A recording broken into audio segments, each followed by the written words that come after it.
Hola, en esta oportunidad vamos a hablar un poco de algunos ejercicios principalmente relacionados con la musculatura del tronco, bien, lo que se suele considerar abdominales y alguno que otro más también, que por ahí no está dentro de esta clasificación.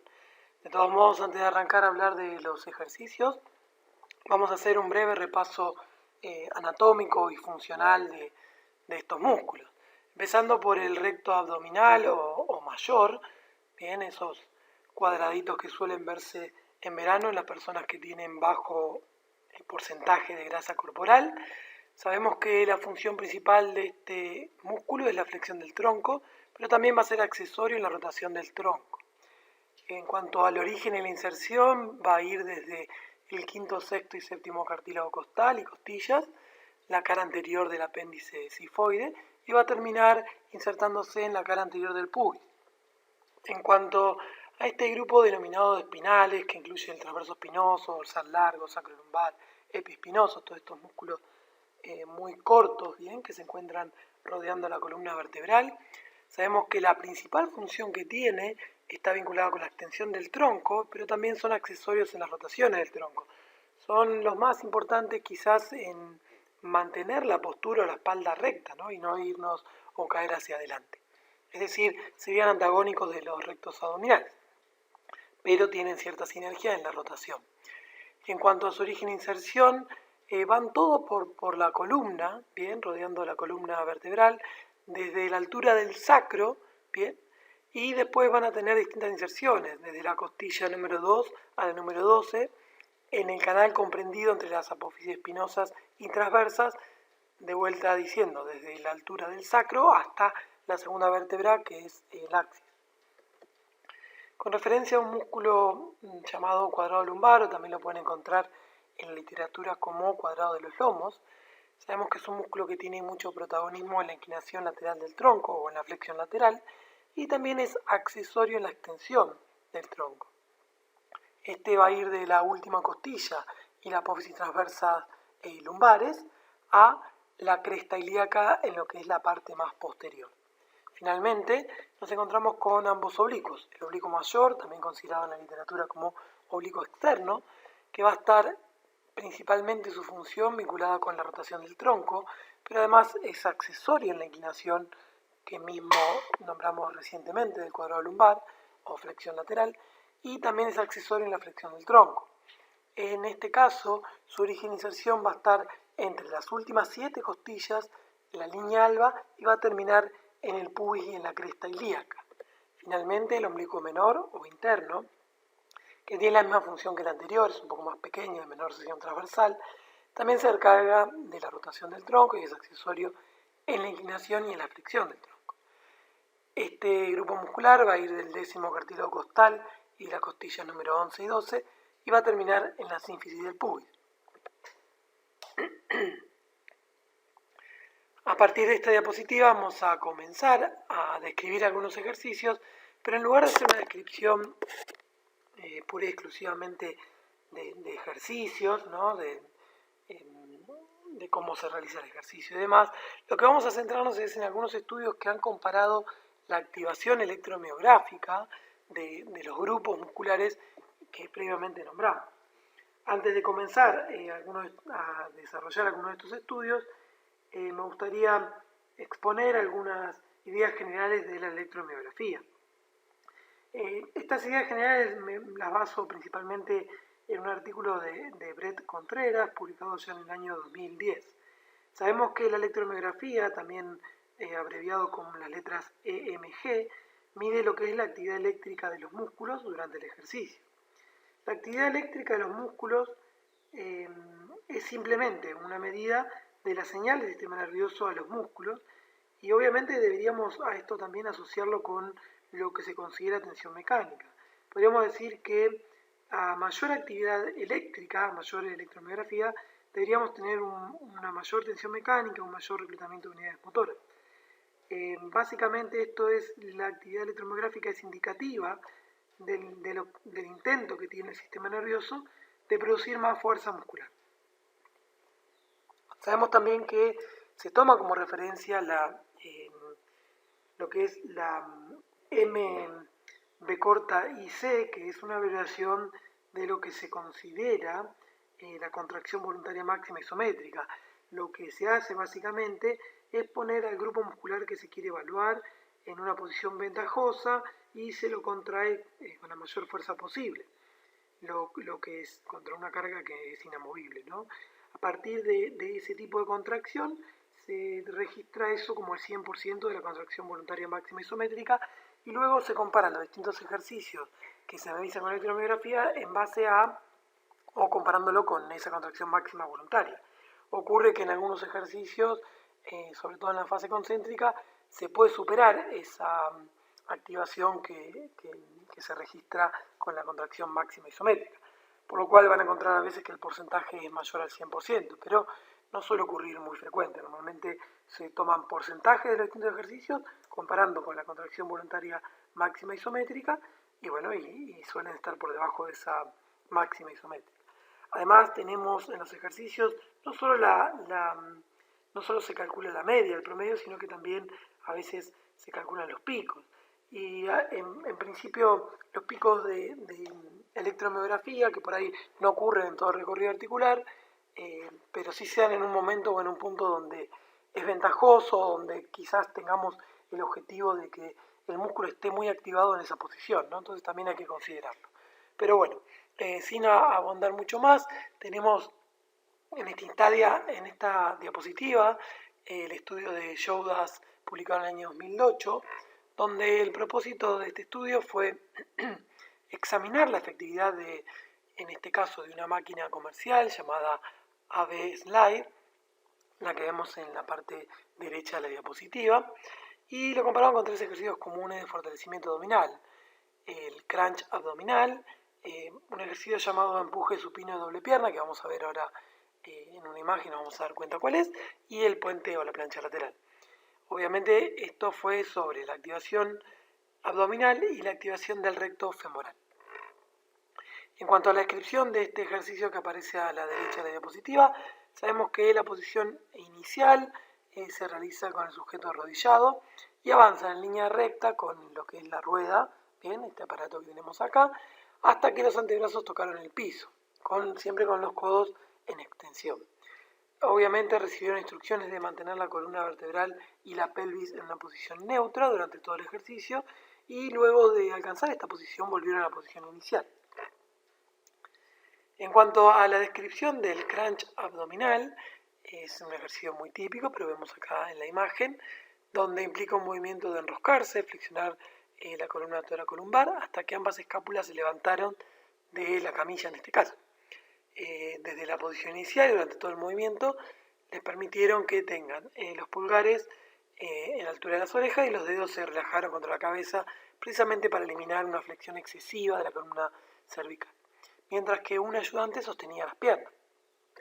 Y en el último ejercicio, que hemos nombrado como de empuje supino de doble pierna, ¿no?, de sus siglas en inglés supine double leg, podemos ver que comienza con el sujeto en una posición supina, las caderas y las rodillas en una flexión de 90 grados y se le ordena a los sujetos que contrajeran los músculos abdominales para inclinar la pelvis bien hacia atrás y aplanar la curvatura lumbar contra la superficie de apoyo.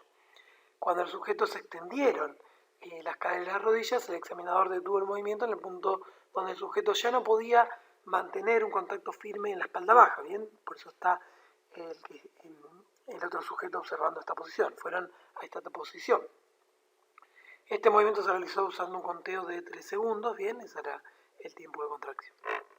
Y por último, el ejercicio de plancha lateral, que es muy conocido, pero bueno, en este caso podemos ver que una pierna va por delante de la otra. Comenzó con el sujeto acostado sobre el lado derecho, con el torso apoyado por el antebrazo y el codo derecho. Las extremidades inferiores se escalonaron con el pie izquierdo colocado delante del derecho para aumentar la estabilidad, como se puede ver ahí. Se instruyó que asumiera una posición de puente lateral, de modo que el tronco estuviera en alineación neutra. Y una vez los examinadores verificaron visualmente que estaba en la posición óptima, lo que hicieron los sujetos fue mantener esta posición durante 5 segundos mientras se registraban los datos con los parches que vemos en esta posición, con esta figura. Para este ejercicio trabajaron o participaron 10 hombres y 12 mujeres. Los datos de electromiografía, que les había anticipado que se abrevian con la letra EMG, se registraron utilizando electrodos de superficie, esos que vimos en las imágenes, ¿no? Superficiales, para el recto abdominal, oblicuo externo, oblicuo interno y el recto femoral. Registraron la actividad pico de electromiografía para cada músculo durante cada uno de los 4 ejercicios y normalizaron los valores de electromiografía por contracciones musculares máximas, bien, porcentajes de la contracción isométrica máxima voluntaria, que se toma, como les dije, en un ángulo que se encuentra favorecido. El ejercicio de Abbe-Slide o la rueda abdominal provocó la mayor actividad electromiográfica para los músculos abdominales y la menor para el recto femoral, siempre hablando de estos ejercicios. El empuje supino de doble pierna podría ser, dicen los autores, un problema para los pacientes con patología lumbar porque se alcanza o se registra en este ejercicio una alta actividad muscular del recto femoral. Claro, esto se da porque hay una extensión de las caderas de forma excéntrica, va frenando el recto femoral. No considero que esto sea un problema para estos pacientes, pero bueno, sí que me interesa resaltar que este ejercicio activa más el recto femoral. Entonces acá podemos ver las imágenes de los ejercicios, la rueda abdominal, el doble empuje supino, la plancha lateral y el crunch abdominal, normalizados los valores de electromiografía en porcentaje comparándolo con la contracción isométrica máxima. Como pueden ver, ninguno alcanzó el 100%, pero tenemos dividido en recto abdominal, que es la primera columna que aparece, en oblicuo externo, la segunda, en oblicuo interno, la tercera, y en recto femoral, la cuarta, para los 4 ejercicios. Entonces, la rueda abdominal, fíjense que es el que mayor activación presenta electromiográfica, sobre todo del recto abdominal, como así también una alta activación de los oblicuos, no así del recto femoral del cuádriceps. En segunda instancia, el ejercicio supino con doble pierna presenta una alta activación electromiográfica, menos para el recto abdominal, pero similar para el resto de los grupos musculares, pero muy alta para el recto femoral. Con mucha menor activación aparece la plancha lateral, que presenta por ahí una interesante activación muscular del oblicuo externo, y finalmente el crunch abdominal, el típico ejercicio abdominales, que presenta una considerable activación del recto femoral, del recto abdominal, como así también de los oblicuos y una ligera activación del recto femoral. En este caso esto se ve potenciado seguramente porque había un sostén de la pierna y ese punto fijo podría favorecer también la contracción del recto femoral, como así también del psoas ilíaco, que en este estudio no fue medido. Entonces, en esta imagen tenemos la comparación de los datos electromiográficos en porcentaje de la contracción muscular máxima para cada uno de los músculos examinados en los 4 ejercicios abdominales diferentes. Las conclusiones de este estudio están vinculadas con lo que vimos en la imagen anterior, ¿no? La rueda abdominal presenta una gran activación del recto abdominal, pero también del oblicuo interno y externo. El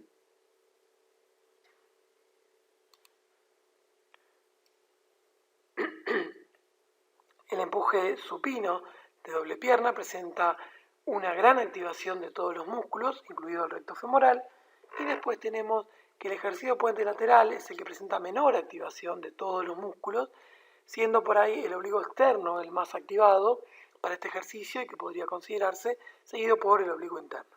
Finalmente, el crunch abdominal presenta levemente menos activación que la rueda y que el empuje supino, pero más activación electromiográfica que el puente lateral.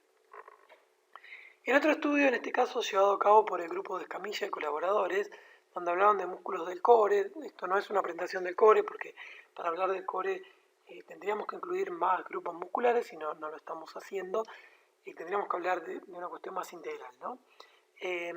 Simplemente estamos hablando de algunos ejercicios, pero es interesante porque tomaron muchos ejercicios donde se comparó principalmente la activación muscular de diferentes músculos que están dentro de los músculos que se consideran del core, en ejercicios que se incluía la pelota suiza, el Swiss ball, con ejercicios tradicionales, ¿no? Abdominales, como por ejemplo el crunch.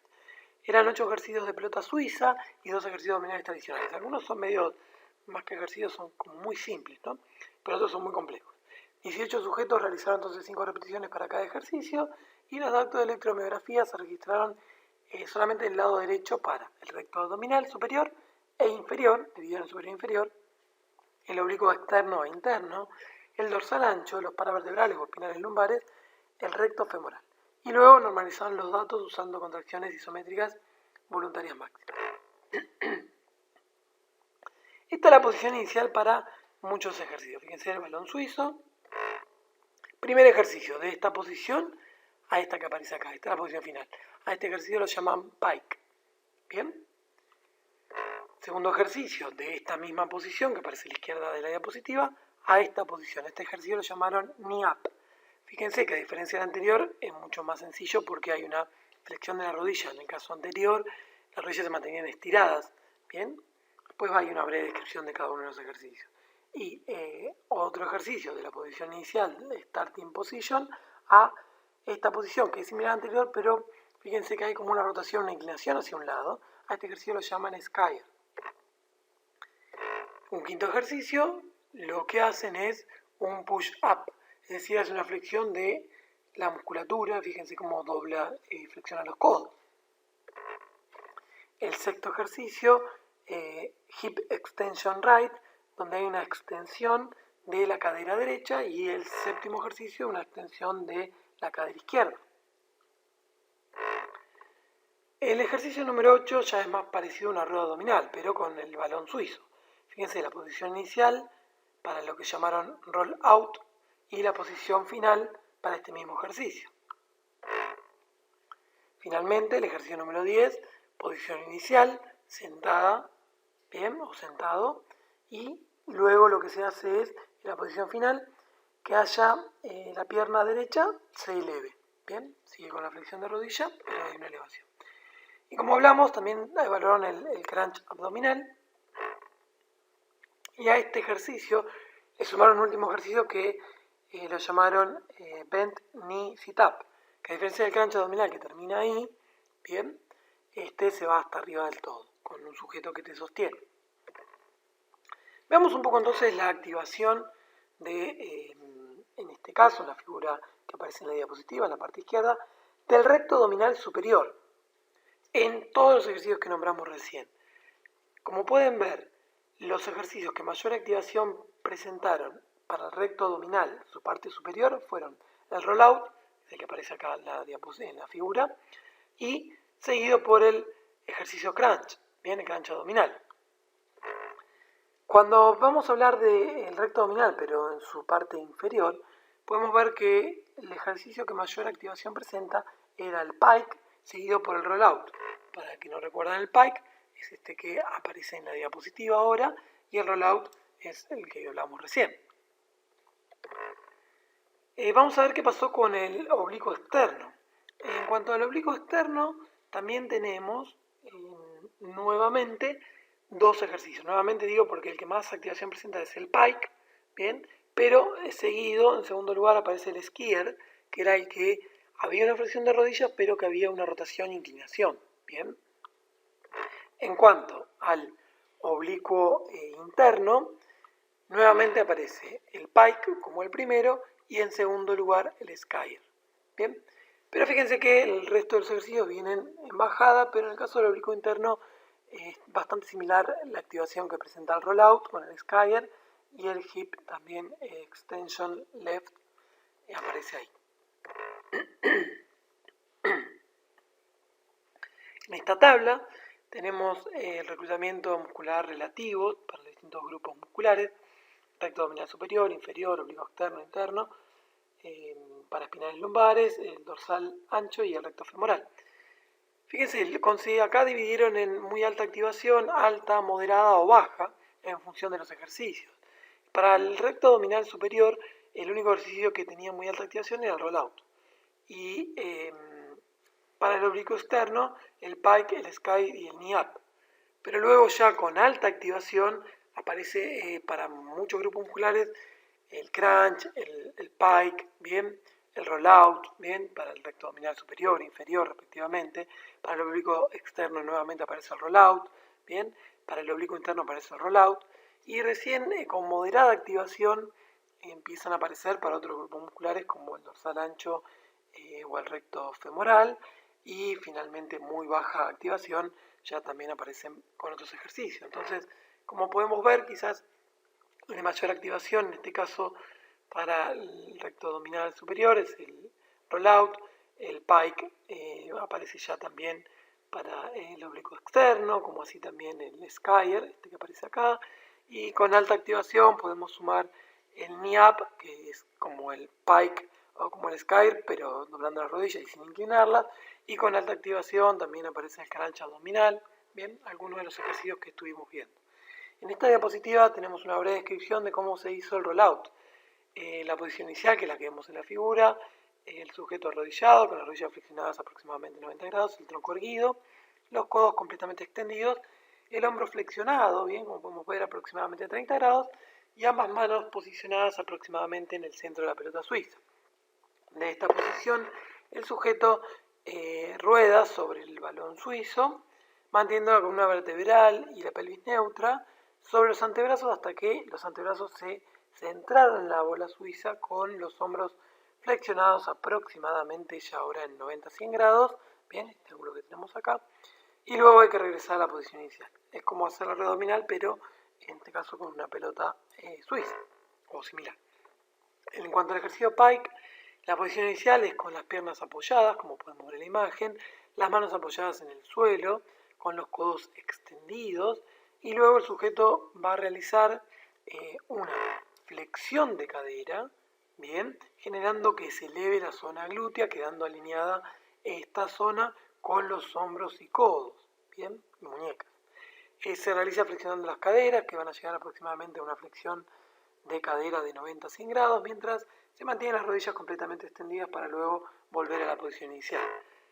Entonces, en resumen, los resultados de este estudio, sabemos que las señales de electromiografía durante los ejercicios rollout y pike para el recto abdominal superior fueron respectivamente para el rollout del 63% y para el pike 46%. Para el recto abdominal inferior esto se invierte, es mayor levemente para el pike que para el rollout, y fíjense cómo aumenta considerablemente para el oblicuo externo, 84 para el pike, 46 para el rollout, y para el oblicuo interno 56 para el pike y 46 para el rollout.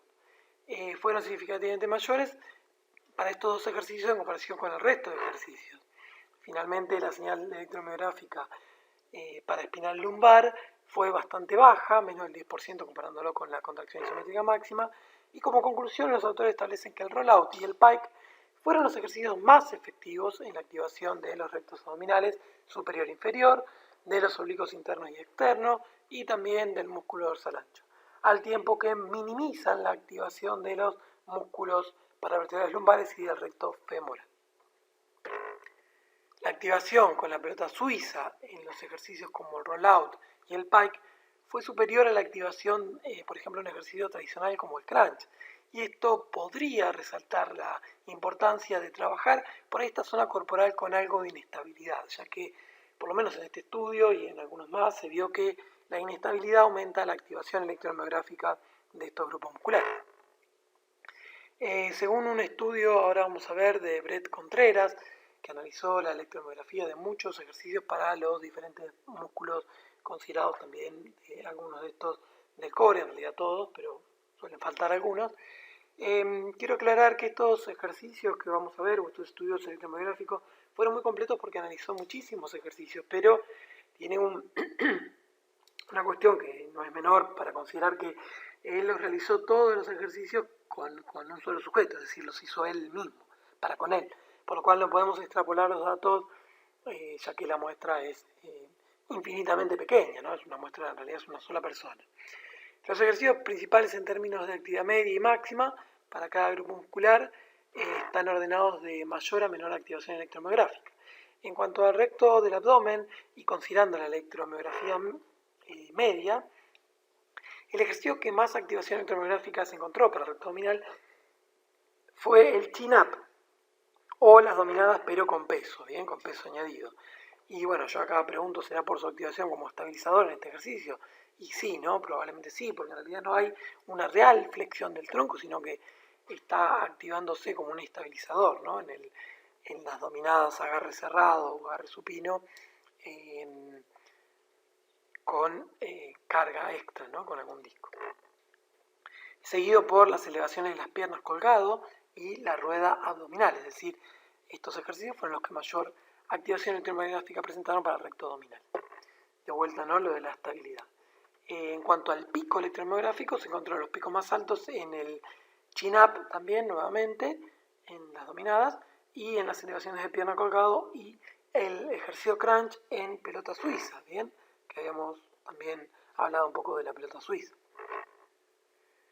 En cuanto al oblicuo interno, en cuanto a la electromiografía media, tenemos que la rueda abdominal con los pies apoyados y la rueda con la rodilla apoyada fueron, junto con la plancha frontal, en ese orden, los que mayor activación presentaron. Pero en el caso de la plancha frontal, era una plancha frontal que presentaba movimientos, es decir, llevando el tronco hacia adelante y hacia atrás a partir del movimiento de flexo-extensión en la escápula humeral. No se quedaba estático, sino que lo que hacía era avanzar o retroceder, avanzar y retroceder.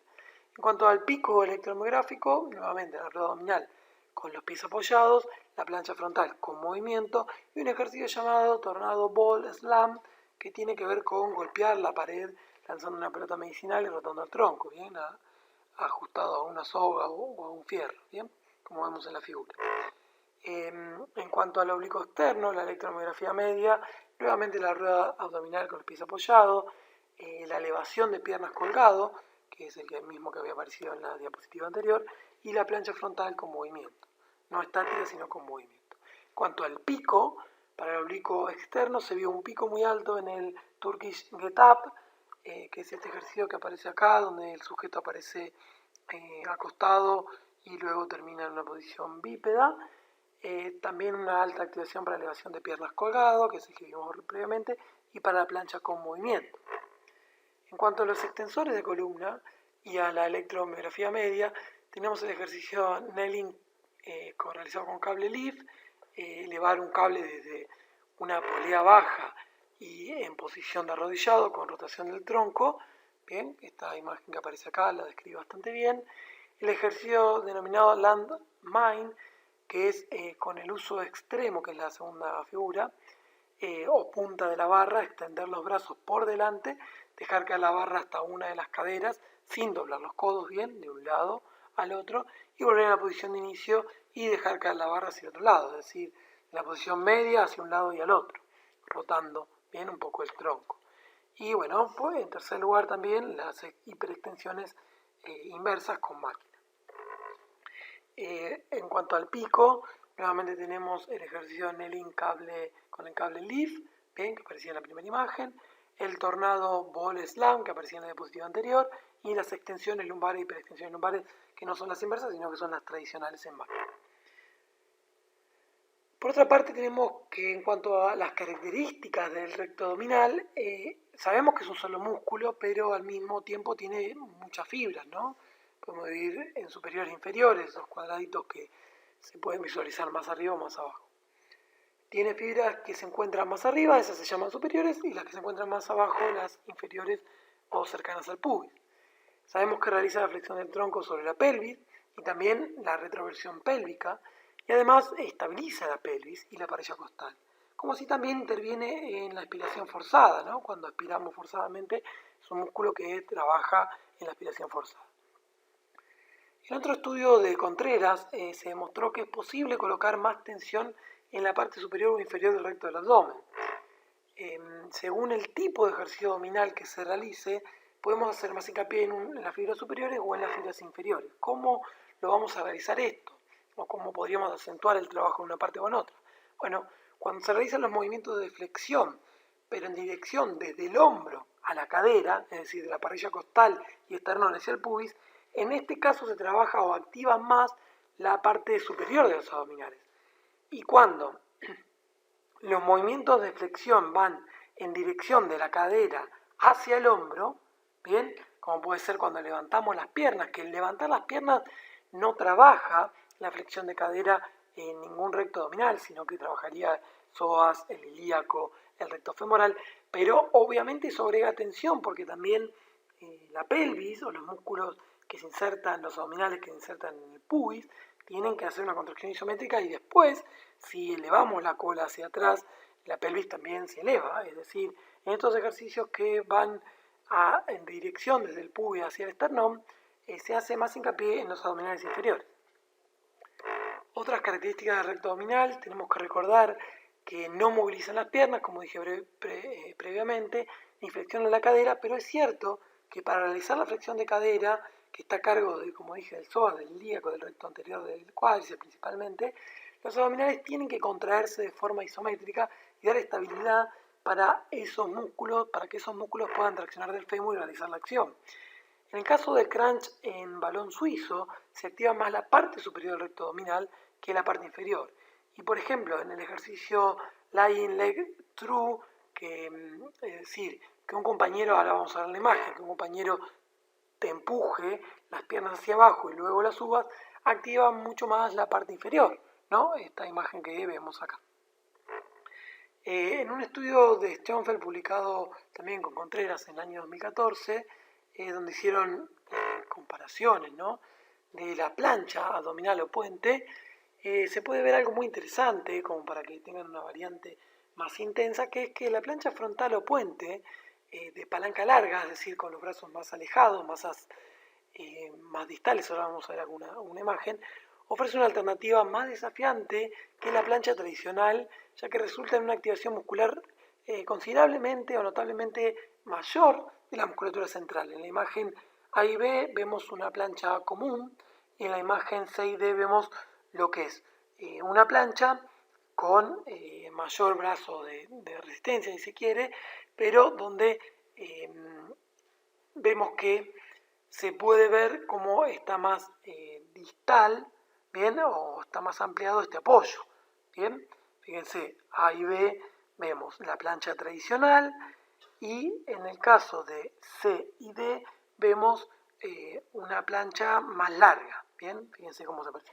Lo otro que se buscó diferenciar, pero no se encontraron grandes diferencias, fue el de tener la pelvis en una posición considerada más de anteversión o más natural si se quiere, comparándolo con realizar una retroversión de la pelvis. Bien, esto lo hicieron tanto con la plancha tradicional como con la plancha que aumentaba la longitud de la posición de los brazos. Bien, es decir, en esto estaba la tradicional, la posición tradicional de la pelvis, y acá estaban de vuelta en retroversión. Vamos a ver entonces qué pasó. Ellos terminan diciendo que en investigaciones futuras habría que tratar de determinar si esto que ellos encontraron, si el aumento de la activación muscular es mayor con una plancha más larga, se transfiere a mejorar el rendimiento funcional y a la prevención de lesiones. Como se puede ver en esta diapositiva, tenemos los distintos ejercicios, que son la plancha frontal tradicional, como la plancha de brazo largo, donde se buscó la variación de la pelvis, ¿no? Como dijimos previamente, que esté en una posición considerada normal, tradicional, y en una posición de retroversión. Entonces, en la figura A tenemos los datos normalizados de la actividad electromiográfica para el erector espinal, bien, para los espinales, y vemos que la activación aumenta, no de manera significativa, pero se presenta mayor activación de los erectores espinales, bien, de los espinales, cuando el brazo de palanca es más largo, bien, con la plancha más larga, y cuando la pelvis está en retroversión. Fíjense que este sería el caso, seguido por la plancha tradicional, pero con la pelvis también en retroversión. Pero esto cambia cuando hablamos de el recto abdominal superior. Ya en el recto abdominal superior vemos cómo la activación muscular, bien, es mucho mayor con las dos planchas largas, bien, con las que tienen más alargado los brazos más a nivel más distal, bien, los alejan más, tanto si tiene la pelvis en retroversión como si la tiene en posición normal, aumenta mucho más que la plancha tradicional. Luego, cuando vemos el músculo recto abdominal también, pero en la parte inferior, ocurre nuevamente lo mismo. La plancha larga, tanto con la posición de la pelvis tradicional como con la pelvis en retroversión es lo que presenta mayor activación electromográfica. Y por último, el oblicuo externo también presenta mayor activación electromográfica con la posición de la plancha larga y la pelvis en retroversión. Bien, seguido en este caso, muy similar al que aparece más a la izquierda de la pantalla, por la plancha tradicional pero con la pelvis en retroversión. Entonces, tengo que alargar la plancha, ¿sí? Pareciera que sí en todos los casos, si quiero mayor activación electromográfica, más activación del músculo, y además poner la pelvis en retroversión. En una revisión de Martuscello, publicada en el año 2013, que es una revisión sistemática de la actividad muscular central, de algunos ejercicios de acondicionamiento físico, podemos ver lo siguiente, que los resultados de esta revisión indican que los ejercicios de peso libre, como la sentadilla, el peso muerto, son óptimos para producir actividad del músculo multífido lumbar, bien, hablando de los espinales, y ningún tipo de específico de ejercicio parece ser más efectivo que otros para producir actividad del músculo transverso del abdomen. Entonces, acá esta revisión, ya un poco antigua, teniendo en cuenta la cantidad de ejercicios o de estudios que aparecieron después, nos está dando un dato interesante, que con muchos ejercicios multiarticulares podemos obtener grandes activaciones de los músculos transversos como de los espinales. Es decir, ellos en este estudio dicen que agregar ejercicios centrales aislados para complementar una rutina integral de ejercicios físicos que implique ejercicios que ya implique ejercicios de peso libre, probablemente no sea necesario para activar estos grupos musculares, ¿no? Entonces decir, bueno, no hagas abdominales, no hagas core, porque ya con los tradicionales, como puede ser el peso muerto y la sentadilla, o ejercicios de peso libre, ya los activas mucho. Bueno, eso es lo que se encontró en este estudio, ¿no? Entonces dice, los especialistas en fuerza y de acondicionamiento deben centrarse en prescribir ejercicios de peso libre, de articulaciones múltiples, en lugar de ejercicios específicos del núcleo, bien, del core, para que los atletas se entrenen los músculos centrales. Porque ellos dicen, bueno, ya se puede progresar con estos ejercicios. Yo arranco haciendo sentadilla con 10 kilos y después termino con 100, a medida que aumento la fuerza en las piernas, también aumenta la fuerza del core del núcleo central. Obviamente, si quiero aislar este grupo muscular, considero que es necesario, pero bueno, eso lo voy a desarrollar más adelante. Continúan diciendo que los ejercicios de peso libre son movimientos dinámicos de múltiples articulaciones que incluyen carga externa. Además, en contraste con los ejercicios que se realizan en el piso, con una pelota o dispositivo específico del núcleo, del core, de los abdominales, ¿no? Básicamente, por decirlo vulgarmente, los ejercicios de peso libre, en contraste con estos, activan simultáneamente muchos grupos musculares principales y actúan sobre múltiples sistemas articulares. La carga resistiva de los ejercicios de peso libre, además, se pueden progresar, como le dije previamente, continuamente a medida que los músculos se adaptan y se fortalecen en el transcurso de un programa de entrenamiento. Mientras que los ejercicios de piso, de pelota o dispositivos específicos del core del núcleo central generalmente se limitan a trabajar con el peso corporal, bien, como resistencia, o se agrega alguna leve resistencia, y eso es cierto también. Continúan diciendo que agregar una pelota a un dispositivo para hacer ejercicio específico del núcleo no aumenta la actividad muscular de, por ejemplo, los multífidos lumbares, en este caso me dieron esto, los espinales, o el transverso del abdomen, no me dieron recto abdominal y demás, en relación con la realización de ese ejercicio sin una pelota o dispositivo. Entonces es interesante para considerar esto, sí, pero podemos agregar ejercicios específicos, sí, claramente. La conclusión de este estudio es que parece que hacer ejercicios de core tradicionales como los crunch, las extensiones en el banco de espinales, ejercicios de estabilidad de core, planchas de frente, de costado, ejercicios de core en una pelota como las extensiones de tronco o crunch en pelota, no son mejores que los ejercicios con peso libre como la sentadilla y el peso muerto. Puntos a destacar. Yo creo que es necesario el trabajo selectivo de los músculos del core. Eso no quiere decir que no hay que hacer sentadillas y otros ejercicios de peso libre y que estos no sirvan para mejorar la fuerza del core, todo lo contrario, son complementarios.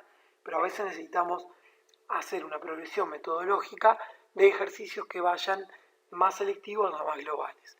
Hay que combinar ambos tipos de ejercicios, respetar los principios del entrenamiento. Las planchas frontales con movimiento presentan mucha activación muscular del tronco, bien central, con movimiento y recordemos también las de mayor longitud de palanca. Los oblicuos no se activan más con las rotaciones, sino que a veces hay estudios que han demostrado que ejercicios como la rueda abdominal parece ser mejor. Incluso ejercicios antirrotación también son mejor, por lo menos para la activación. La estabilidad parece ser importante, más importante para activar estos músculos que algunos movimientos. Incluso existen variantes interesantes, como le nombré recién, con gomas elásticas donde lo que se evita es precisamente la rotación del tronco por medio de la activación de los músculos oblicuos. Se llaman ejercicios de antirrotación. Bien, fíjense que con brazos estirados estoy evitando que la goma me rote para este lado, ¿no? Y el movimiento se hace con las gomas llevando los brazos al tronco o alejándolos. Es decir, una antirrotación.